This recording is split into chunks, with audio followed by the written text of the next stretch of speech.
नमस्कार. पुराणात एक श्लोक आहे, पुण्यश्लोको नलो राजा पुण्यश्लोको युधिष्ठिरः पुण्यश्लोको विदेहश्च पुण्यश्लोको जनार्दनः.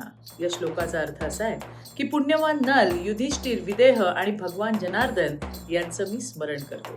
राजा नल, राजा युधिष्ठिर म्हणजे देवी सीतेचे वडील जनक राजा, ज्यांचं नाव विदेह देखील आहे, ते आणि त्यानंतर खुद्द जनार्दन म्हणजे भगवान विष्णू यांना पुण्यश्लोक म्हटलं गेलंय. त्यानंतर आपल्या अहिल्याईंना सुद्धा पुण्यश्लोक ही उपाधी देण्यात आली. ही किती मोठी गोष्ट आहे, लक्षात येतंय का तुमच्या? आता तुम्हाला प्रश्न पडला असेल की अहिल्याईंना ही उपाधी कोणी आणि कधी दिली? सांगते. काशी विश्वेश्वर मंदिराचा जीर्णोद्धार केल्यानंतर काशीच्या पंडितांनी एक धर्मसभा बोलावली होती. त्या सभेत समस्त पंडितांनी चर्चा केली. लोकमात्या अहिल्यादेवींनी 12 ज्योतिर्लिंगांचा जीर्णोद्धार केला होता. शिवाय इतर अनेक मंदिरं बांधली, धर्मशाळा बांधल्या, नदीवर घाट बांधले. त्यांनी कायम आपलं जीवन धर्म आणि रयतेसाठी समर्पित केलं होतं. इदम न मम म्हणत सर्व शंकर आज्ञेवरनं ही भावना ठेवत राजगादी सांभाळली. या सर्वांची दखल घेत चारही धर्मपीठाच्या शंकराचार्यांनी विचार विनिमय केला. सर्व काशीच्या पंडितांची चर्चा झाली.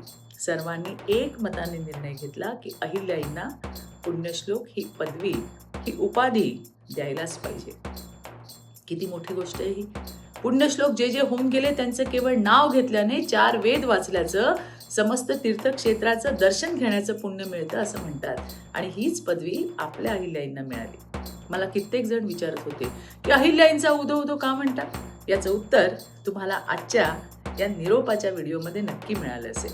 पुराणात 4 पुण्यात्मांना ही उपाधी मिळाली, जे सत्यवचनी आहेत, जे सत्यवचनी होते, जे धर्मात्मा होते, आपल्या पुण्यशील कामासाठी ओळखले जातात. त्यामध्ये आपल्या अहिल्याईंनाही स्थान मिळालं. ही गौरवाची बाब नाही का?